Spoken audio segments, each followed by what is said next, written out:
नमस्कार मेरे प्यारे साथियों, मैं गुरु प्रसाद आप सभी का संडे रिवीजन विद गुरु के इस पहले वीडियो में स्वागत करता हूं। दोस्तों, जैसा कि मैंने कहा था कि मैं आपके लिए जल्द लेकर आऊंगा राजस्थान प्रतियोगी परीक्षाओं से जुड़ी हुई क्लासेस और साथ ही मैं करवाने वाला हूं कंप्लीट राजस्थान जीके का रिवीजन। तो उसी कड़ी के अंदर मैं आज पहला वीडियो लेकर आ रहा हूँ। दोस्तों, जब भी हमारे परिवार में कोई उत्सव होता है, जब भी कोई कार्यक्रम आता है, तो हम क्या करते हैं? हम करते हैं डांस। दोस्तों, रंगारंग प्रस्तुतियां प्रेजेंट करते हैं। दोस्तों, नाच गाने के साथ में कोई भी काम शुरू करते हैं तो उसका मजा ही एक अलग होता है। बस इसी उद्देश्य से जो आज मेरा पहला वीडियो होने वाला है वो होने वाला है राजस्थान के लोक नृत्यों को लेकर। अगर पहले दोस्तों आपने ये टॉपिक पहले से कहीं से पढ़ रखा है तो आज की ये क्लास आपका कंप्लीट रिवीजन करवाने वाली है। और अगर आप ये टॉपिक पहली बार पढ़ रहे हैं तो आप इस वीडियो की सहायता से बुलेट नोट्स तैयार कर सकते हैं, जो कि बेसिक बनेगा आपके कंप्लीट नोट्स के लिए।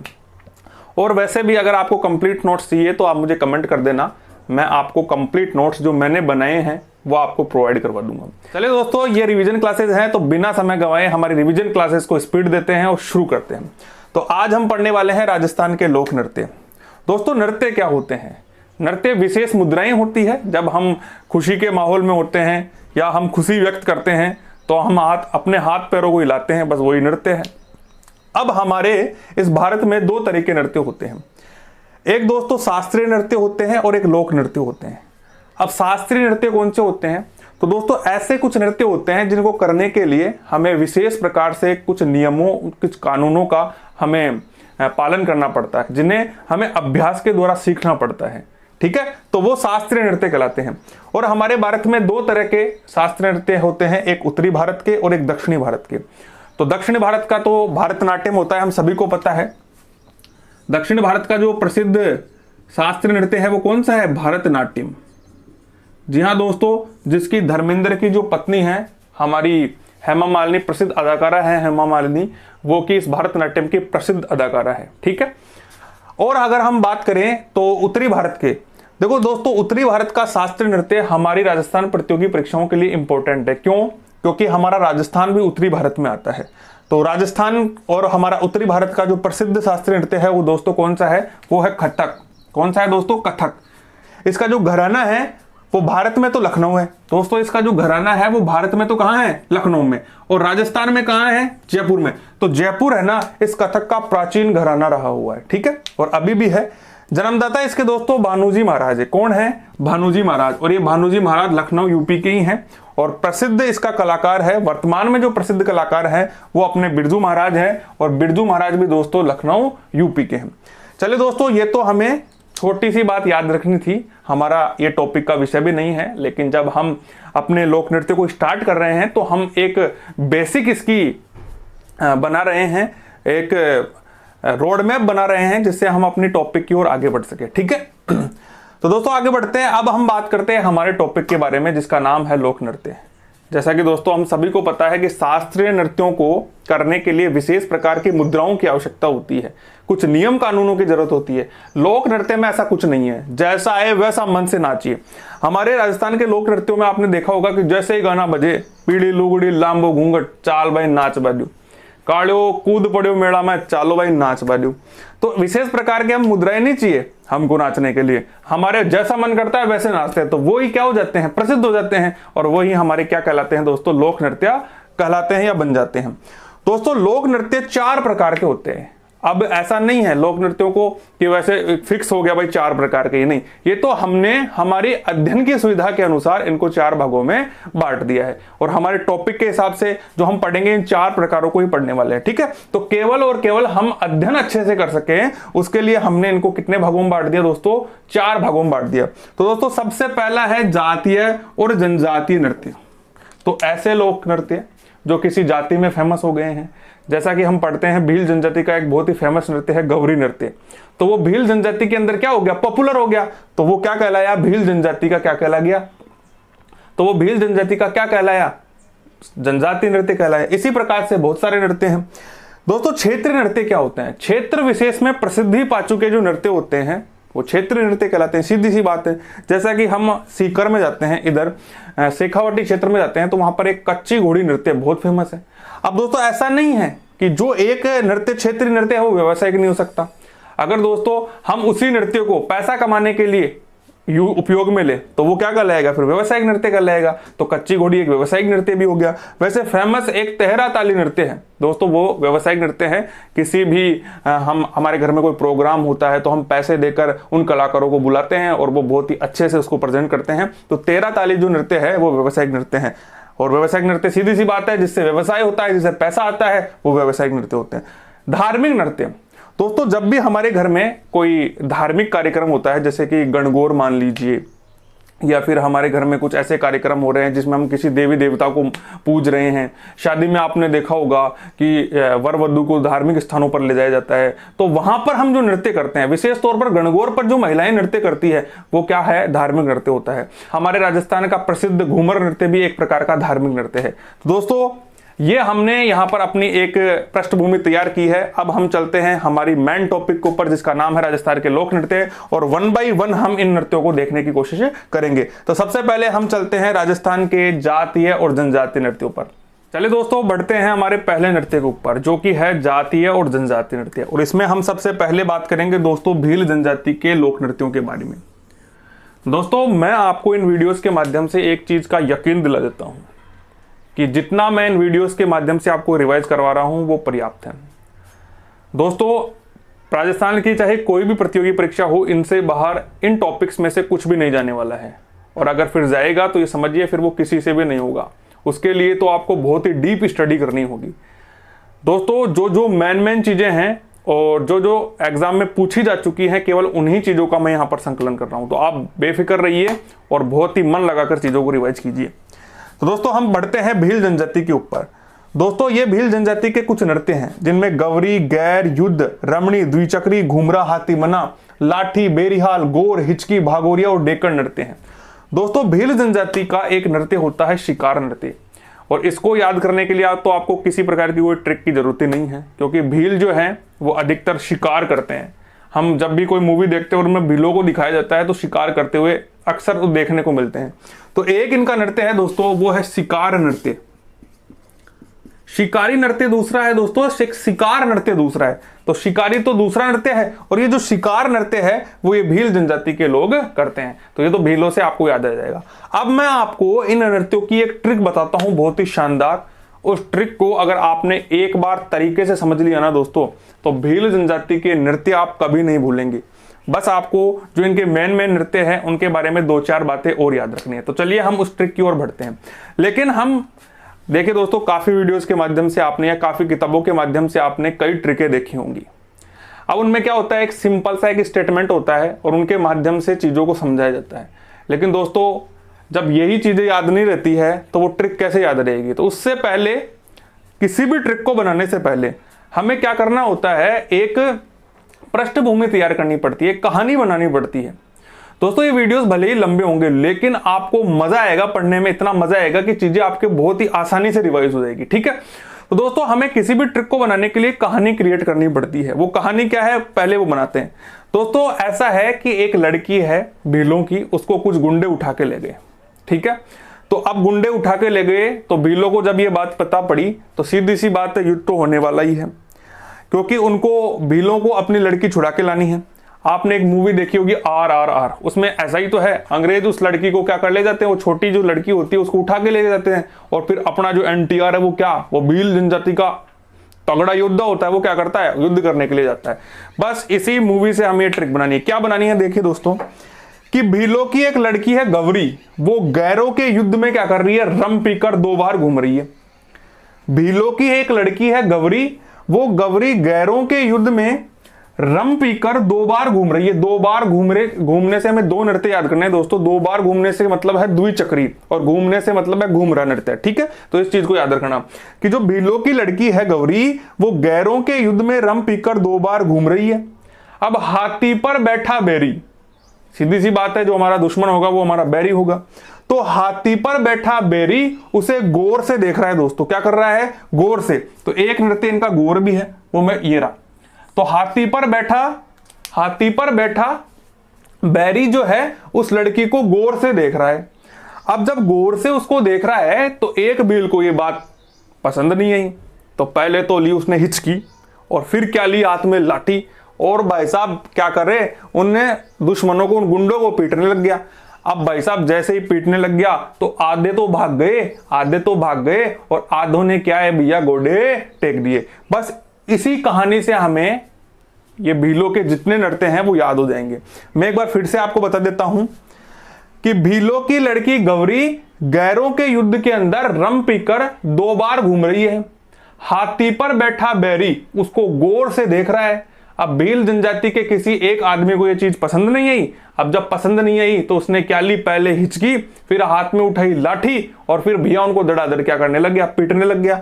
उससे क्या हुए, आधे तो क्या हो गए, भाग गए, और आधे क्या हो गए, आधों ने क्या टेक दिए, गोडे टेक दिए। तो दोस्तों यहां से हमारे जो नृत्य है वो तैयार हो गए। देखिए कौन से, गौरी से गौरी नृत्य, गैरों के युद्ध में से तो गैर नृत्य, युद्ध से युद्ध नृत्य, रम पीकर तो रमणी नृत्य, 2 बार घूम रही है तो द्विचक्री नृत्य, और घूम रही है से घूमरा नृत्य। हाथी पर बैठा बैरी तो हाथी मना हो गया, बैरी से बैरीहाल नृत्य हो गया, और गौर से घूर रहा था तो गौर नृत्य हो गया दोस्तों। फिर जो भील को पसंद नहीं है ये बात तो उसने ली क्या, हिचकी, तो हिचकी से कौन सा नृत्य दोस्तों, हिचकी नृत्य। फिर उसने उठाई लाठी तो लाठी से लाठी नृत्य और उनको पीटने लग गया। उससे आधे तो भाग गए तो भागने से भागोरिया नृत्य, और आधों ने गोडे टेक दिए तो टेकने से डेक्कन नृत्य। तो ये सारे के सारे नृत्य हमारे तैयार हो चुके हैं। अब हम इनके मेन नृत्यों के बारे में कुछ जो इंपॉर्टेंट चीजें हैं वो देख लेते हैं, क्योंकि अक्सर एग्जाम में पूछी हुई चीजें हैं। तो जिनकी एग्जाम में पूछी हुई चीजें हैं केवल मैं उन्हीं चीजों को लेकर यहां पर आया हूं। तो सबसे पहले दोस्तों हम बात करते हैं गौरी नृत्य के बारे में। दोस्तों इसी नृत्य को हम राई नृत्य या मरु नाट्य भी कह देते हैं, जो इनका गौरी नृत्य है, और ये भील जनजाति का दोस्तों इंपॉर्टेंट नृत्य है। तो ये नृत्य आपको भले ही और नृत्य आपको याद होना हो, ये नृत्य आपको जरूर से याद होना चाहिए। तो जो गौरी नृत्य है उसके अंदर उसी को ही हम राई नृत्य बोल देते हैं और इसी को ही हम क्या बोल देते हैं, मरु नाट्य बोल देते हैं। दोस्तों ये जो नृत्य है ये भील जो है ये गौरी पूजन के समय करते हैं, और इस समय क्या करते हैं, ये एक प्रकार का नाट्य करते हैं। ठीक है, इस नृत्य में एक प्रकार का ये नाटक करते हैं, इसीलिए इसको नाट्य नृत्य भी करते हैं। इसकी एक बात आप और नोट कर लेना कि जो भारत का ये है वो एकमात्र नाट्य नृत्य है जो कि दिन में होता है। ठीक है दोस्तों, जो गौरी नृत्य है इसी नृत्य को हम राई नृत्य या मरु नाट्य कह देते हैं। ये जो भील है ये इसको गौरी पूजन के समय करते हैं, और जब ये गौरी पूजन के समय नृत्य करते हैं तो एक प्रकार के नाटक को ये रिप्रेजेंट करते हैं, तो इसीलिए इसको नाट्य नृत्य कहते हैं। ये भारत का एकमात्र नाट्य नृत्य है जो कि दोस्तों दिन में होता है और 40 दिन तक होता है। दोस्तों ये 40 दिन तक इसको कंटिन्यू ये करते हैं। दोस्तों ये जो गौरी नृत्य है ये भगवान शिव और भस्मासुर की कहानी पर आधारित है। जो भगवान शिव है और भस्मासुर की जो कहानी है आपने अपने बचपन में अपने बुजुर्गों से जरूर सुनी होगी, उस कहानी पर ये गौरी नृत्य बेस्ड है। दोस्तों इसके अंदर जो शिव पात्र बनता है इस नाटक में उसको हम पुरिया या बुढ़िया कहते हैं। बहुत ही इंपॉर्टेंट चीज है दोस्तों, ये अक्सर एग्जाम में पूछी हुई चीज है, ये बहुत ही इंपॉर्टेंट है कि भीलों के गौरी नृत्य में अगर कोई प्रश्न बनेगा तो इस तरीके से बन सकता है कि भील जनजाति के गौरी नृत्य में जो शिव पात्र बनते हैं उनको क्या कहा जाता है, तो उनको हम पुरिया या बुढ़िया कहते हैं। और दोस्तों ये 1.25 महीने तक चलने वाला नृत्य है, अर्थात 40 दिन तक चलने वाला ये नृत्य है। ये भी हमारी जो लास्ट 3rd ग्रेड एग्जाम थी उसमें पूछा गया प्रश्न है कि भील जनजाति का ऐसा कौन सा नृत्य है जो 1.25 महीने तक चलता है, तो सीधी सी बात है वो कौन सा नृत्य है दोस्तों, गौरी नृत्य है। अब हम दोस्तों आगे बढ़ते हैं और बात करते हैं गैर नृत्य के बारे में। तो राजस्थान के अंदर इस नृत्य को गैर घालना कहते हैं। क्या कहते हैं दोस्तों, इस नृत्य को गैर घालना कहते हैं। ठीक है, और यह होली या विवाह के अवसरों पर पुरुषों के द्वारा किया जाता है, इसीलिए इसको क्या कहा जाता है, पुरुष प्रधान नृत्य भी कहा जाता है। दोस्तों ये प्रश्न क्या है, एग्जाम में पूछा गया प्रश्न है, इसीलिए मैंने इसको यहां पर लिखा है। मेवाड़, कनाना बाड़मेर और बिलाड़ा जोधपुर का ये प्रसिद्ध नृत्य है दोस्तों। जो हमारे भील भाई हैं, जो मेवाड़, कनाना बाड़मेर और बिलाड़ा जोधपुर के जो भील भाई हैं वो इस नृत्य को बहुत ही अच्छे से करते हैं। नृत्यकार जो हैं वो गैरिये कहलाते हैं दोस्तों। इसके जो नृत्यकार हैं वो गैरिये कहलाते हैं, और जो नृत्यकार जो वस्त्र पहनते हैं दोस्तों उनको ओंगी कहते हैं, और उनके हाथों में लकड़ी की एक छड़ या फिर एक तलवार होती है जिसको हम खांडे कहते हैं। तो ये नृत्य भी बहुत ही इंपॉर्टेंट है। मैं एक बार फिर से इसको बता देता हूं कि जो गैर नृत्य है राजस्थान में इसको गैर घालना कहते हैं। होली और विवाह के अवसरों पर ये किया जाता है। केवल पुरुषों के द्वारा किया जाएगा तो पुरुष प्रधान नृत्य हो गया। मेवाड़, कनाना, बाड़मेर, बिलाड़ा, जोधपुर में ये प्रसिद्ध नृत्य है। नृत्यकार जो है वो गैरिया कहलाते हैं और जो वो वस्त्र पहनते हैं इस नृत्य को करते समय वो ओंगी कहलाती है और उनके हाथ के अंदर एक लकड़ी की छड़ी या तलवार होती है जिसको हम दोस्तों क्या कहते हैं, खंडे कहते हैं। तो इंपॉर्टेंट नृत्य है। इसके बाद में युद्ध नृत्य है, रमणी नृत्य है, तो इनके केवल आपको नाम याद रखने हैं, ठीक है। इसके बाद में द्विचक्री नृत्य है। दोस्तों इस नृत्य के बारे में आपको इतना सा याद रखना है कि ये एक तो विवाह के अवसर पर किए जाएंगे और मांगलिक अवसर पर किए जाएंगे। अब द्विचक्री इसका नाम क्यों पड़ा इसको थोड़ा सा समझ लीजिए दोस्तों।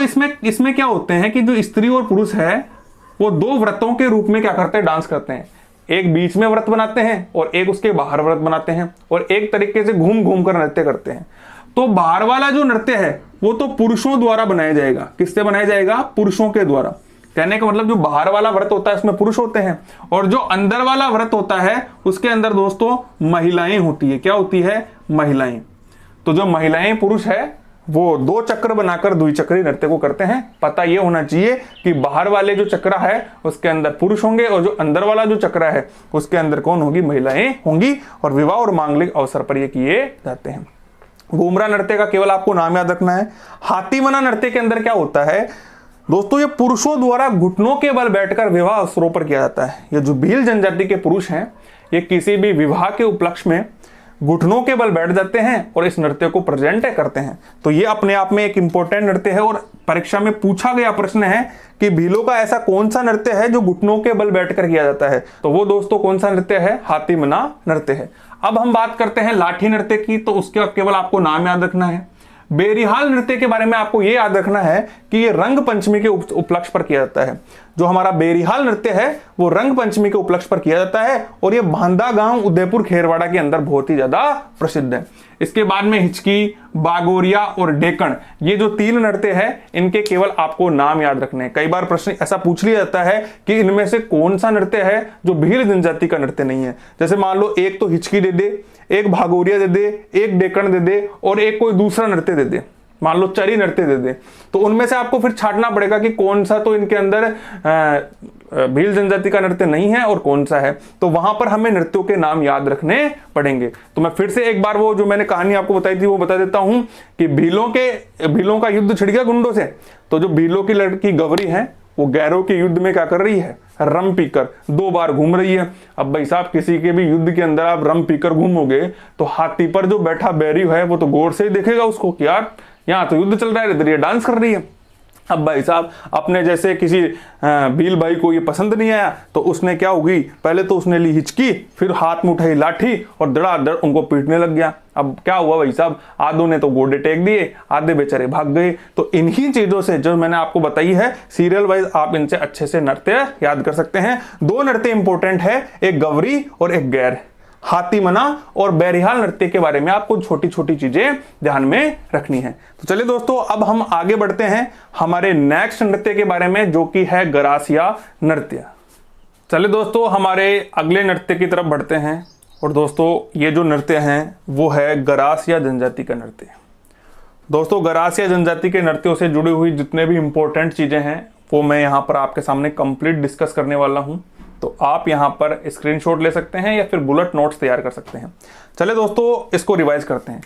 दोस्तों गरासिया और गरासियों के ग से हमें गर्भा नृत्य याद रखना है, ठीक है। जिस प्रकार भीलों से हमने शिकार नृत्य को याद किया था वैसे ही गरासियों के ग से गर्भा नृत्य को याद करना है। बाकी के नृत्यों के लिए मैं आपके लिए एक बहुत ही शानदार ट्रिक लेके आया हूं, लेकिन फिर से मैं वही कहने वाला हूं कि किसी भी ट्रिक को याद करने से पहले हमें उसकी पृष्ठभूमि एक कहानी के तौर पर बनानी बहुत जरूरी है, नहीं तो हम उस ट्रिक को ही भूल जाएंगे। अब जब हम ट्रिक को ही भूल जाएंगे तो फिर नृत्य वगैरह तो बिल्कुल ही भूल जाएंगे। तो सबसे पहले हम एक कहानी क्रिएट करते हैं।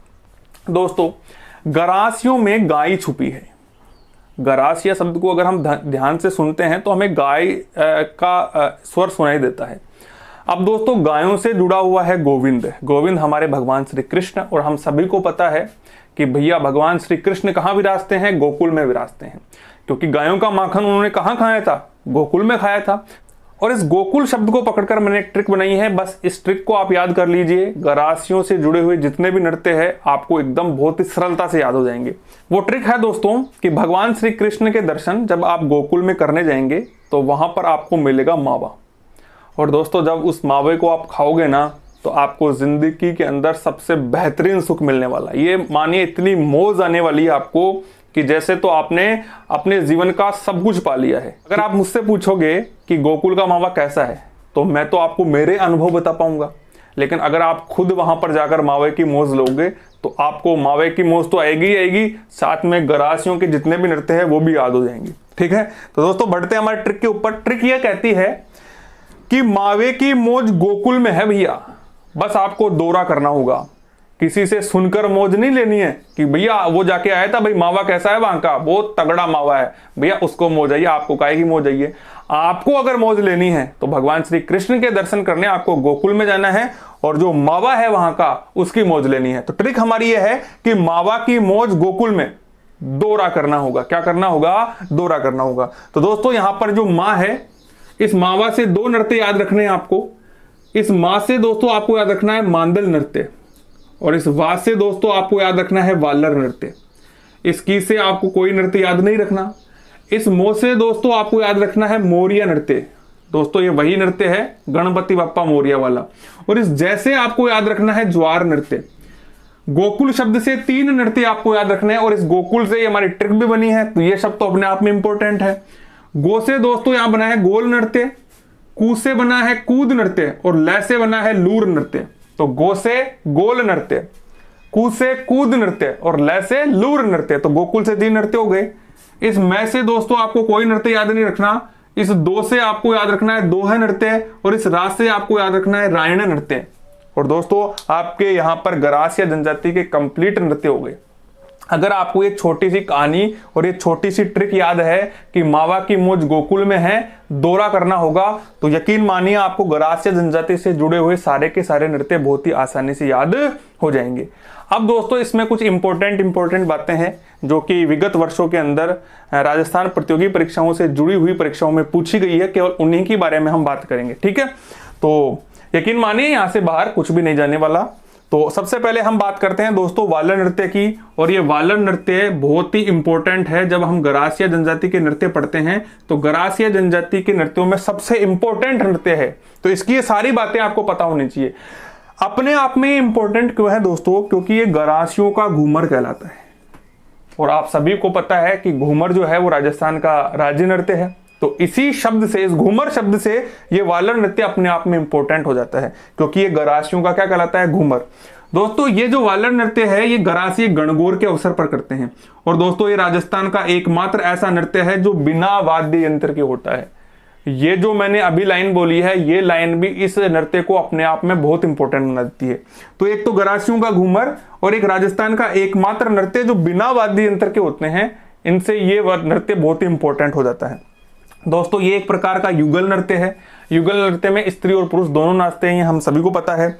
और दोस्तों इसकी जो शुरुआत होती है ना, जब ये नृत्य ये गरासिया शुरुआत करते हैं तो ये जो गरासिया पुरुष होते हैं वो अपने हाथ में छाता लेकर, छाता या छतरी लेकर इस नृत्य की शुरुआत करते हैं। तो ये अपने आप में बहुत इंपॉर्टेंट नृत्य है। एक बार मैं फिर से रिवाइज करवा देता हूं कि ये गणगौर के अवसर पर किया जाता है। राजस्थान का एकमात्र ऐसा नृत्य है जो बिना वाद्य यंत्र के होगा। ये एक युगल नृत्य है, और ये राजस्थान का क्या है दोस्तों? ये राजस्थान में गरासियों का घूमर कहलाता है। इस पर लगा लो आप फूल पत्ती। गौरव सर बोलते हैं ना कि फूल पत्ती लगा लो, वैसे इस पे लगा लो कि गरासियों का घूमर कौन सा नृत्य होता है, तो वो वालर नृत्य होता है। इसमें जो शुरुआत होती है वो पुरुष अपने हाथ में छाता लेकर करते हैं। ठीक है, इसके बाद में आगे बढ़ते हैं दोस्तों। मांदल नृत्य का केवल आपको नाम याद रखना है। ये मो से मोरिया नृत्य बनता है, और हम बचपन से ही करते आए हैं गणपति बप्पा मोरिया। तो दोस्तों ये गरासियां जब गणेश वंदना करते हैं, गणेश मूर्ति स्थापना करते हैं, तब ये नृत्य करते हैं मोरिया नृत्य। जैसे ज्वार नृत्य, तो ये होलिका दहन के अवसर पर किया जाएगा। गरासियों द्वारा होलिका दहन पर किया जाने वाला नृत्य कौन सा है? तो वो कौन सा नृत्य है दोस्तों? ज्वार नृत्य। ठीक है, गो से गोल नृत्य, गोल नृत्य ये गणगौर पर इनका अनुष्ठानिक नृत्य होता है। इनकी जो महिलाएं होती है वो गणकौर पर एक अनुष्ठानिक नृत्य करती है, गोल गोल घूमकर नृत्य करती है, इसलिए इसको गोल नृत्य कहते हैं। कूद नृत्य, कूद नृत्य को याद करने का बहुत ही सिंपल सा फंडा है दोस्तों। जब भी ताली बजाओगे हमें कूदना है, जैसे ही ताली बजाए वैसे ही कूदना है। तो तालियों की मीठी मीठी ध्वनि के साथ में जो हम कूद कूद कर नृत्य करते हैं वो कूद नृत्य हो जाएगा। लूर नृत्य तो ये गरासियों के विवाहों पर किया जाएगा, तो बहुत ही इंपॉर्टेंट नृत्य है दोस्तों ये भी, कि गरासियों के विवाह पर कौन सा नृत्य किया जाता है, तो वो कौन सा किया जाता है, लूर नृत्य। में से यहां पर आपको कोई नृत्य याद नहीं रखना, दो से दोहा नृत्य केवल नाम याद रखना है, और रा से रायन नृत्य केवल नाम याद रखना है। इस नृत्य के अंदर जो सबसे इंपॉर्टेंट बात थी वो मैंने आपको बता दी। एक तो इसकी ट्रिक जो कि इस सारे के सारे नृत्य याद करने में हमारी सहायता करेगी, और दूसरी है वालर नृत्य। इस वालर नृत्य को सिरोही जिले के अंदर बहुत ही अच्छे तरीके से किया जाता है। ये मानिए कि ये सिरोही का बहुत प्रसिद्ध है, तो एक ये भी चीज आप याद कर लेना कि वालर नृत्य कहाँ का प्रसिद्ध है, तो सिरोही का प्रसिद्ध है। ठीक है, चलिए आगे बढ़ते हैं, और आगे हमारा है सहरिया जनजाति का नृत्य। तो चलिए दोस्तों हम बढ़ते हैं आगे, जो कि हमारा है सहरिया नृत्य। दोस्तों आप बोर तो नहीं हो रहे ना? अब मैं आपको बोर होने भी नहीं दूंगा, क्योंकि जो मैं सहरिया नृत्य की आपके सामने ट्रिक लाऊंगा ना, वो आपको हंसा हंसा कर लोटपोट कर देगी। दोस्तों मैं वैसे एक गणित का शिक्षक हूं, तो मैं तो केवल एक कोशिश कर रहा हूं कि जो मैं रिवाइज कर रहा हूं चीज़ों को, वो आपके साथ के साथ में रिवाइज करूं, और इन चीज़ों से मैं तो बेनिफिट लूँ ही, साथ में आपको भी बेनिफिट दूँ। तो चलिए हम अब रिवाइज कर रहे हैं सहरिया जनजाति के नृत्य। दोस्तों सहरिया जनजाति के नृत्यों को याद करने के लिए हमें एक बहुत छोटी सी कहानी समझनी है। क्या करना है दोस्तों, शहर के अंदर क्या होती है, पापा की परियां होती है। सबको पता है जब हम शहर में आते हैं तो सबसे पहले हमें पापा की परियां देखने को मिलती है। दोस्तों मेरा इंटेंशन किसी को भी यहाँ पर आहत करना नहीं है, केवल मैं एक हंसी मजाक से एक कहानी क्रिएट कर रहा हूँ ताकि हम चीज़ों को अच्छे से याद कर सकें। दोस्तों गांव का कोई भोला भाला लड़का जब किसी शहर में जाता है तो किसी पापा की परी के चंगुल में फंस जाता है। अब भैया ये जो परियां हैं ये तो बैठी ही है शिकार करने, और एक बार अगर आप इनके शिकार हो गए तो आपके पैरों में बेड़ियां बन जाएगी, फिर आप कहीं के नहीं रहेंगे दोस्तों। ना इधर जा पाओगे ना उधर जा पाओगे, ना तो शहर में रह पाओगे ना गांव में रह पाओगे, बस इनके पीछे पीछे आपको घूमना पड़ेगा।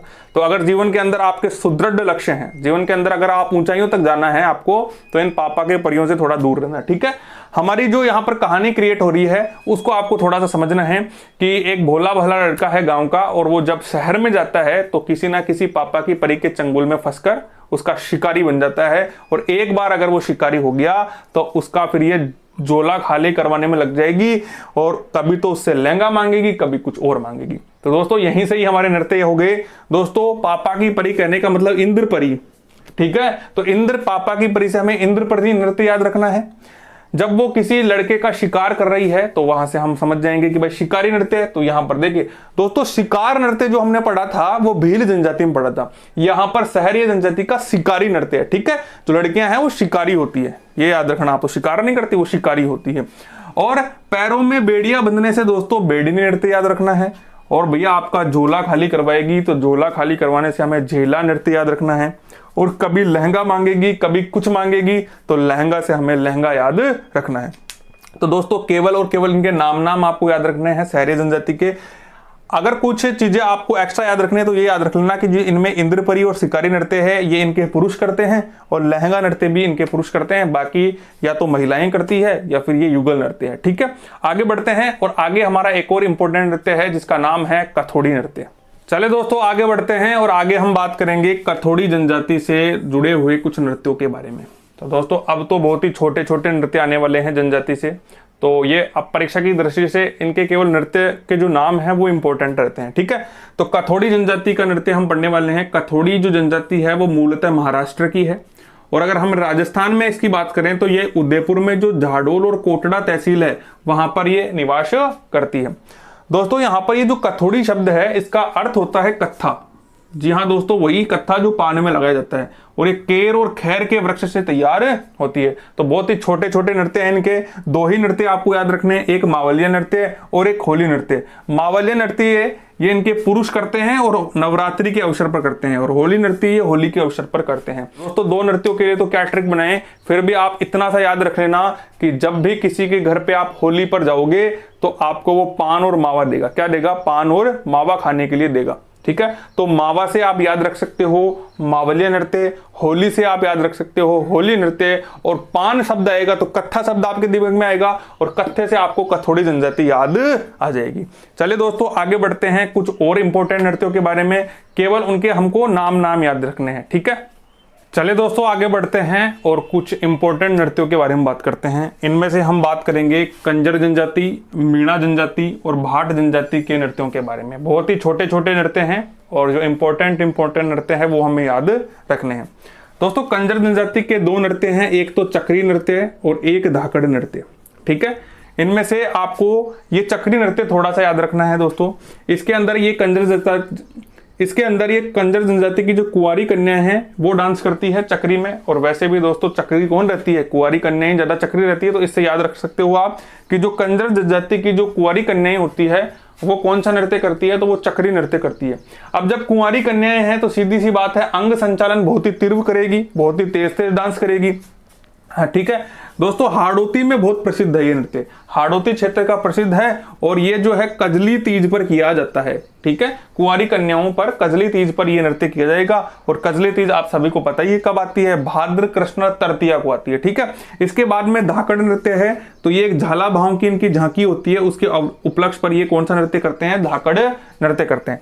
इसके बाद हम बात करेंगे मीणा जनजाति के नृत्यों के बारे में। तो दोस्तों मीणा जनजाति का ये जो नेजा नृत्य है ना, ये अपने आप में बहुत ज्यादा इंपॉर्टेंट है, तो इस नृत्य को आपको बहुत ही अच्छी तरीके से याद रखना है। मैं इसके बारे में कुछ इंपॉर्टेंट चीजें आपको बता देता हूं। दोस्तों ये जो नृत्य है नेजा नृत्य, ये उदयपुर और डूंगरपुर में बहुत प्रसिद्ध है। उदयपुर और डूंगरपुर में मीणाओं के द्वारा किया जाने वाला जो प्रसिद्ध नृत्य है वो ये नेजा नृत्य है। ये स्त्री और पुरुषों द्वारा किया जाने वाला नृत्य है, इसलिए इसको युगल नृत्य भी कहते हैं। ये एक प्रकार का खेल नृत्य है, और ये होली और मांगलिक अवसरों पर किया जाता है। दोस्तों अब इसे खेल नृत्य क्यों कहते हैं, इसको थोड़ा सा समझने की कोशिश करना। दोस्तों इसमें होता क्या है कि होली या कोई मांगलिक अवसर होता है तो एक पेड़ पर नारियल बांध दिया जाता है। अब उस नारियल को क्या करते हैं ये मीणा पुरुष क्या करते हैं, मीणाओं के जो लड़के होते हैं उतारने की कोशिश करते हैं, और हंसी मजाक के अंदर जो लड़कियां होती है इन्हें मारने पीटने की कोशिश करती है, ठीक है। तो जो पुरुष इस नारियल को उतार कर लाने के में सक्षम रहता है वो पुरुष क्या कर सकता है, किसी भी लड़की को विवाह के लिए प्रपोज कर सकता है। तो देखिए दोस्तों कितना इंटरेस्टिंग नृत्य है। अगर हमारे समाज में भी ऐसा नृत्य हो तो मजा ही आ जाए भैया, इधर उधर जाने की आवश्यकता नहीं पड़े, ये खेल खेलें और भाई साहब एक से एक बढ़कर जोधा तैयार हो जाएगा। बात नारियल उतारने की, हम तो चांद सूरज उतार लाते हैं, तो अगर ऐसा नृत्य हमारे यहाँ हो जाए तो मजा आ जाए, ठीक है। तो यहां से आप याद रख सकते हो नेजा नृत्य के बारे में। तो नेजा नृत्य मीणाओं के द्वारा होता है, खेल नृत्य होता है, और उदयपुर डूंगरपुर में प्रसिद्ध होता है, और होली और मांगलिक अवसरों पर किया जाता है। दोस्तों एक इसकी इंपॉर्टेंट चीज है, कई बार ये प्रश्न आ जाता है कि दोस्तों ये जो नेजा नृत्य है क्या भीलों द्वारा किया जाता है, तो बिल्कुल किया जाता है। लेकिन आपकी प्रतियोगी परीक्षा में अगर प्रश्न ये पूछा जाए कि नेजा नृत्य किसके द्वारा किया जाता है, तो सबसे पहली प्रायोरिटी आपको मीणा जनजाति की ही करनी है। कई किताबों में भीलों के बारे में भी दे रखा है, लेकिन दोस्तों भीलों में इसको गोल गधेड़ो कहते हैं, ठीक है। ये जो नेजा नृत्य है, ये प्रश्न ऐसे बन सकता है कि नेजा नृत्य भीलों के अंदर किस नाम से प्रसिद्ध है, तो वहां पर दोस्तों ये गोल गधेड़ों के नाम से प्रसिद्ध है। होता सेम वैसा ही है, बस नाम अलग है थोड़ा सा। रसिया नृत्य ये भी मीणाओं के द्वारा किया जाता है, और ये सवाई माधोपुर, दौसा और करौली के क्षेत्र में प्रसिद्ध है। तो मीणा जनजाति की ये जो दो नृत्य हैं वो आपको बहुत ही अच्छे से याद रखने हैं। इसके बाद में दोस्तों भाट जनजाति है, और भाट जनजाति का केवल एक नृत्य आपको याद रखना है, वो है दोस्तों बादलिया नृत्य। और दोस्तों इसको याद करने में आपको ज्यादा समस्या नहीं आएगी। भाट क्या करते हैं, समय समय पर अपना रूप बदल कर लोगों का मनोरंजन करते हैं। कभी बालाजी बन जाते हैं, कभी अर्जुन बन जाते हैं, कभी श्री कृष्ण बन जाते हैं, कभी सेठ बन जाते हैं, कभी पंडित बन जाते हैं। तो अपना रूप बदल रहे हैं, तो बदलने से आपको याद रह जाएगा बादलिया नृत्य। तो ये तीन जनजाति के जो नृत्य हैं वो आप थोड़े से देख लीजिए, बाकी तो इनके अंदर कुछ इंपॉर्टेंट है नहीं। बस आपको ये याद रखना है, एक तो चक्री नृत्य याद रखना है, एक नेजा नृत्य याद रखना है, ये दो इसमें इंपॉर्टेंट है। चलिए दोस्तों आगे बढ़ते हैं, और अब हम सबसे इंपॉर्टेंट नृत्य की बात करने वाले हैं, जो कि दोस्तों है कालबेलिया नृत्य। कालबेलिया नृत्य से अक्सर हमारे परीक्षाओं में प्रश्न पूछे जाते हैं, क्योंकि हमारे राजस्थान की एक बहुत ही मशहूर नृत्यांगना है गुलाबो सपेरा, जो कि इस नृत्य से जुड़ी हुई है। तो चलिए अब बात करते हैं कालबेलिया नृत्य के बारे में। चलिए दोस्तों प्रतियोगी परीक्षाओं में सबसे इंपॉर्टेंट जो नृत्य है उसके बारे में बात करने वाले हैं। जैसा कि मैंने आप सभी को बताया कि अब हम बात करने वाले हैं कालबेलिया नृत्य के बारे में। दोस्तों कालबेलिया नृत्य अपने आप में इंपॉर्टेंट क्यों है, क्योंकि दोस्तों सबसे इंपॉर्टेंट इसकी एक बात है, वो हमें पता होनी चाहिए कि नवंबर 2010 के अंदर इस नृत्य को यूनेस्को द्वारा विश्व धरोहर की अमूर्त सांस्कृतिक धरोहर में, दोस्तों याद रखना, यूनेस्को द्वारा विश्व धरोहर की अमूर्त सांस्कृतिक धरोहर में इस नृत्य को शामिल किया गया था। तो जब ये नेशनल से इंटरनेशनल हो गया तो अपने आप में इंपॉर्टेंट हो ही गया। इसीलिए राजस्थान से जुड़ी हुई प्रतियोगी परीक्षाओं में इससे जुड़ा हुआ प्रश्न आने की गुंजाइश बहुत ज्यादा रहती है। दूसरा दोस्तों, सांप पकड़ने वाली जो जनजाति होती है, जिनको हम सपेरा कहते हैं, सपेरे जनजाति जिनको कहते हैं, अक्सर आपने देखा होगा तेजा जी के मेले में आपको दिख जाएंगे बहुत सारे सपेरे। तो वो जो सपेरे होते हैं वो कालबेलिया जनजाति के ही होते हैं और वही ये कालबेलिया नृत्य करते हैं। दोस्तों सर्वाधिक जो कालबेलिया हैं ये आपको अजमेर में मिलेंगे। कहां मिलेंगे? अजमेर में मिलेंगे। ठीक है।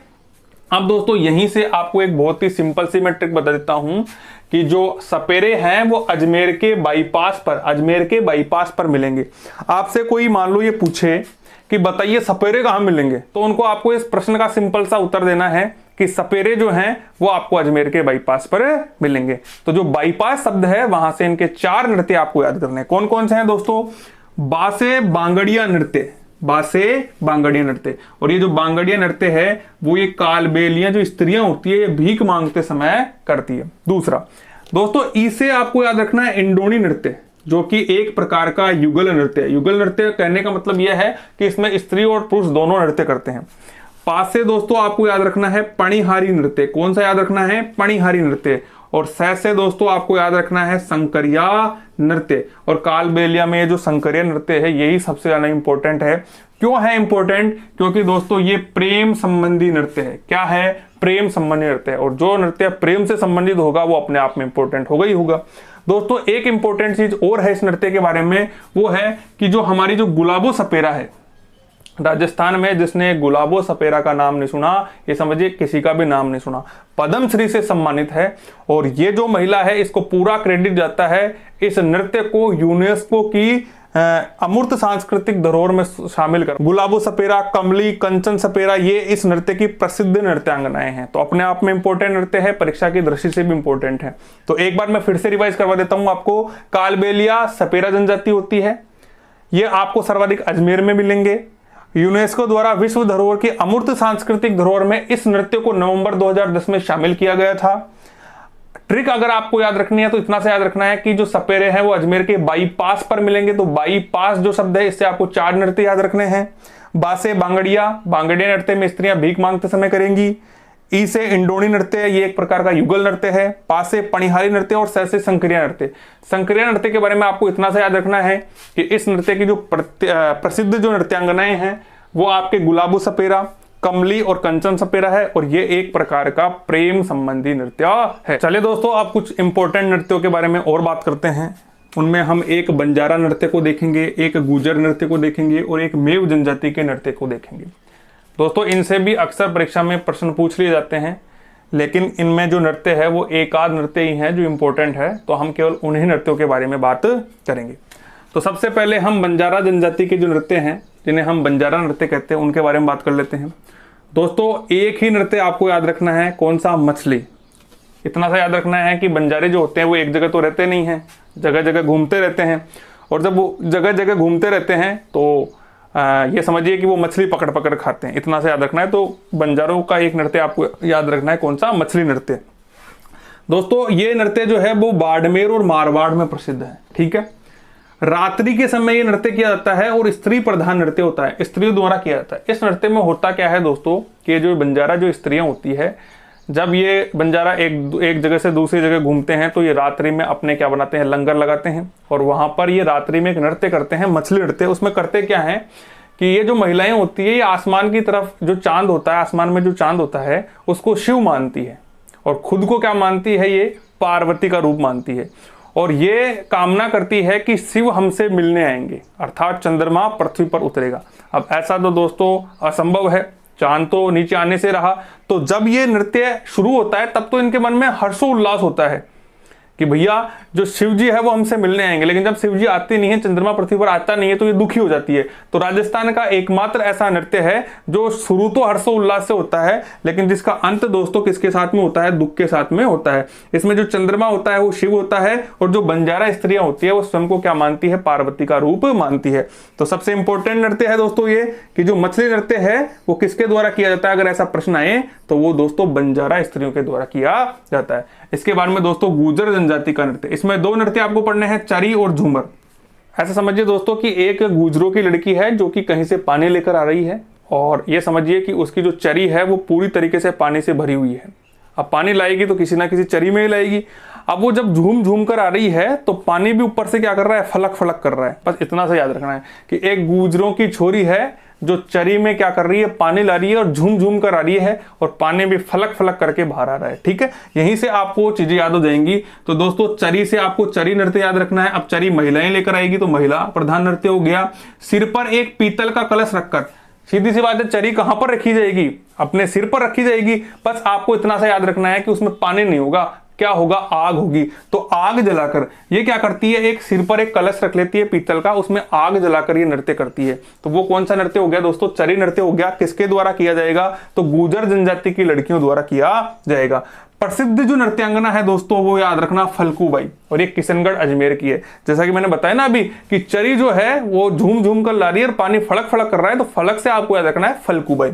इसके बाद में दोस्तों झूम झूम कर आ रही है से झूमर नृत्य याद रखना है। पुरुष प्रधान नृत्य है, कभी कभी महिलाएं भी हाथ पैर मार लेती है।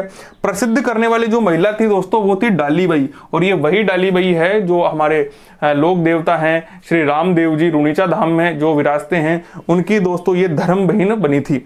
और ये अहिर जाति के लोगों द्वारा भी किया जाता है, जिन्हें हम यादव कहते हैं। तो यादवों द्वारा भी कई समय पर ये झूमर नृत्य किया जाता है। तो ये दो इंपॉर्टेंट नृत्य हैं गुर्जर जाति के, ये आपको याद रखने हैं। इसके बाद में दोस्तों मेव जनजाति के जो नृत्य हैं वो भी आपको याद रखने हैं।